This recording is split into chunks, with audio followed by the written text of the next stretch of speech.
on to Today with Adeyinka. I'm very passionate about today's topic because I'm a salesperson. I've always been a salesperson, and today we are looking at an ideal salesperson. Who is an ideal salesperson, and what is expected of an ideal salesperson, or what are the qualities of an ideal salesperson? So if you are in the business of selling, either you're selling products, either you're selling services, anything whatsoever that you have to sell in exchange for money or for services, I think this video is for you. But please like and subscribe to my channel. Okay, so who is an ideal salesperson, and what are the qualities that people should be looking out for in an ideal salesperson? Now, I'm saying ideal because being a salesperson is not the same with being an ideal salesperson. We all can be salespeople, but who is actually an ideal salesperson? The number one quality of an ideal salesperson is ability to listen. An ideal salesperson must be calm and must listen. It is in listening to what your client or what your customer or what the person is saying that you will be able to offer value, offer services. An ideal salesperson listens more than talking, because when you want to sell something, when you want to convince someone to buy something, why you need to listen is because you need to hear what the person wants. You need to hear what the person is expecting. You need to know what the person has in mind that he or she wants to get. So, as an ideal salesperson, you need to listen. Then again, you have to have empathy as an ideal salesperson. It shouldn't be about what you want to gain. It shouldn't be about your own profit. Most time I say, for you to be an ideal salesperson, or every salesperson should put themselves at the other end of the table. So if you want to sell something, in most cases I say, put yourself as the buyer and ask yourself few questions. Number one, the value you want to sell it. If you are the buyer, will you or would you be willing to part away with that amount of money to buy that property? So you must have empathy. You must, again, have it at the back of your mind that it's not a one-off thing, because what most salespeople do is they are interested in immediate gain. So let's say, for instance, you buy this pen for, let's say, 10 naira, and you want to sell it for, let's say, 12 naira. But again, you are seeing a buyer that you think if you tell that person it's 20 naira, the person will buy. But you need to put it at the back of your mind that if this person buys this pen from you today for 20 naira, that same person is going to see the same biro or the same pen in another place for the exact amount, which is 12 naira. So the question you should ask yourself is, if you buy this pen for 20 naira, would you be happy? And the moment you give a client or a customer that treatment, be rest assured that client is not going to come back. And again, like I say to people that have had an encounter with me, I used to say, as a salesperson, a sale or a transaction is not completed until it brings another sale, until it brings another referral, until it brings another client or another customer. So what I'm saying invariably is, as a salesperson, if you sell something to someone, you must be so good to that person. You must be so in tune with the relationship. You must build relationship. That's core. That's number one. That the person will likely refer you to another person, and the person will or must definitely come back to patronize you. Then again, as a salesperson, competitiveness is very key. And people will be like, okay, am I competing with another buyer? No. As a salesperson, you are competing with other salespeople. There's nowhere in the world, or there's nowhere in the country that just one person is selling just one commodity. There are several people selling the same thing. There are several people offering the same services. So the question is, why would a buyer, or why would a client or a customer buy from salesperson A and not buy from salesperson B? So as a salesperson, you must, one, evaluate yourself and say, if other people are selling, if other people are making headway in their sales journey, why am I not? So that competitiveness must be in you. You must, strive to be better than other salespeople that are already making it. And like I used to say, is nobody is an island of knowledge. Because sales is what we pick here and there, we just grow up, see that, okay, if you want to sell this buyer, we just go and talk to someone. There are nitty-gritties. There are things to kind of watch out for. Because if I am a buyer, number one, I want a salesperson to be able to convince me that this is the right product to buy. And not all salespeople have that convincing power. So the first thing you need to put at the back of your mind is look at what other salespeople are doing.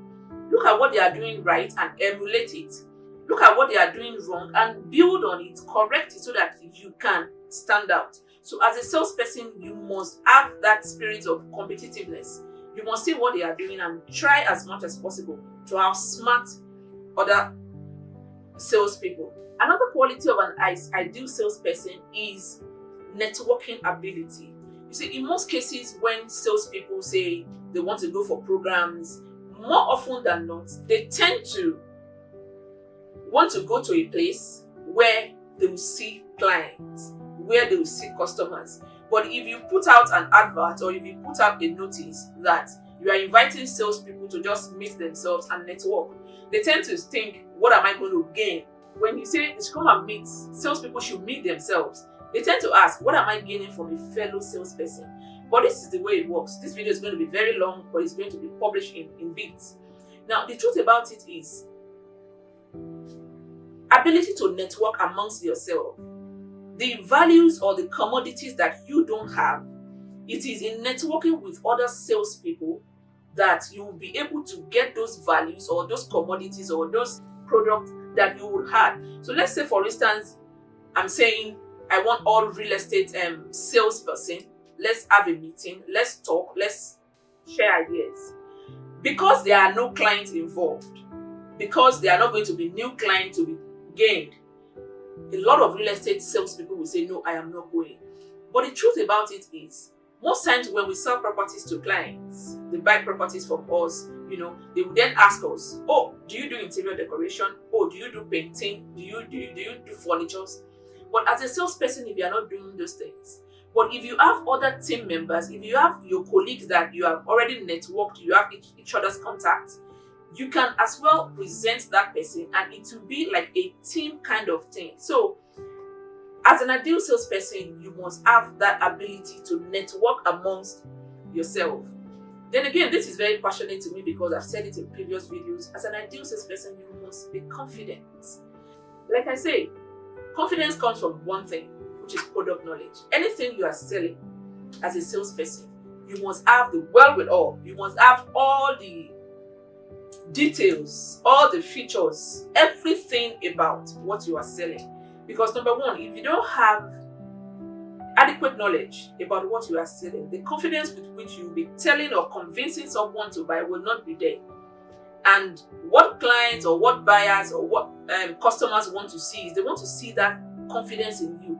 They want to see that, okay, you can convince them. They also want to see that you as a salesperson believe in what you are selling. And I have noticed over the years that a lot of salespeople don't even believe in what they are selling. They are just selling it, probably to get by or to make money. But that now makes you a salesperson and not an ideal salesperson.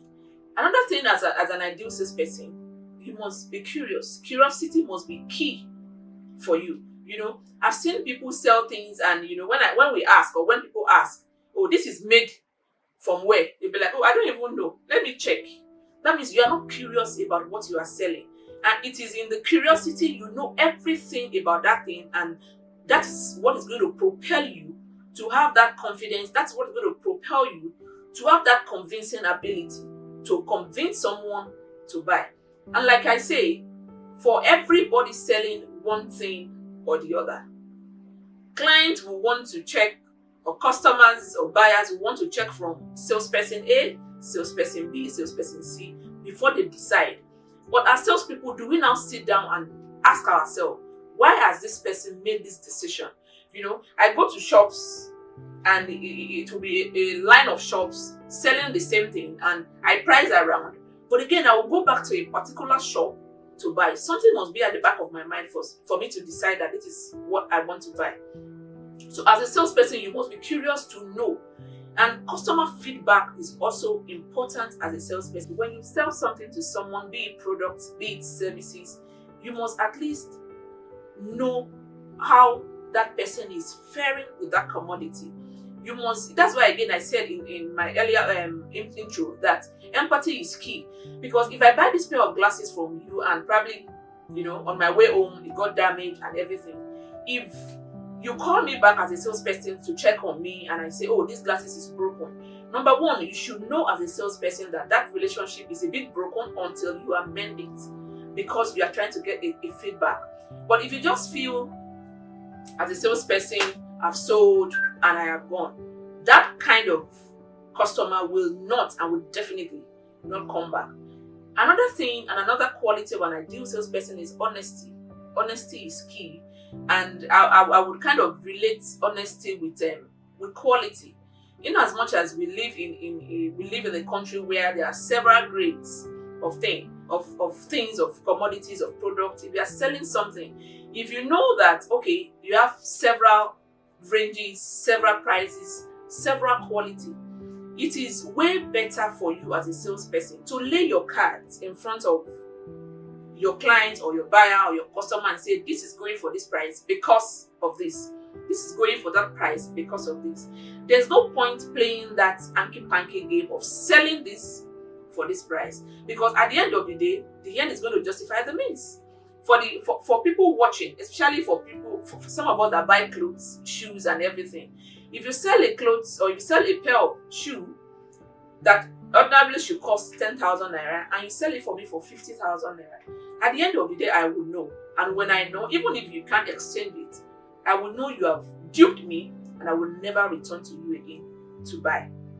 Again, like I say, as a salesperson, you must have passion. And now, not even because you are into sales. Anything you are doing, you must have passion for it. I've had people tell me that, oh, I talk about passion all the time. There are some things we do with passion that doesn't necessarily bring money. That will be something I will address in my subsequent videos. You should now learn to make your passion fetch you money. You should learn to now convert your passion to a money-making venture. And when I say, as a salesperson, you must have passion in what you do. Some of us see this act of selling as something very shameful. So if I want to sell this phone now, and I want to tell someone and say, okay, Imade, I'm selling this phone, and I will be shy. I will be shy and saying, they will think I am selling. Selling is a profession. Selling is what people do for a living. If you have chosen that path, stay to it and have passion for it. So if I want to tell someone, okay, come and buy land, come and invest into this, and I am shy that the person will feel I am selling something, the problem now is not about the person. The problem is about you as a salesperson that is letting what they are thinking get to you.